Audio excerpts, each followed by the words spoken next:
Wildfire season has been active in western Colorado this year, but the monsoon season may help reduce the wildfire threat. The monsoon season tends to begin around late July to early August. It's caused when a large area of high pressure is located in the central U.S. for an extended period of time.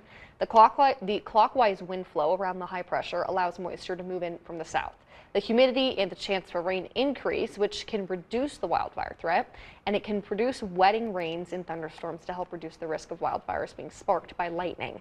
About 15% of our annual rainfall in Grand Junction comes from the monsoon season, with other areas as high as 25%.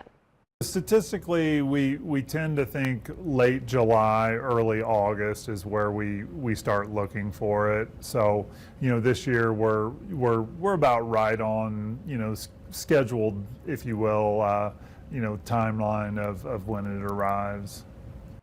The severe to extreme drought currently in place will continue to be a complicating factor in our wildfire threat, though.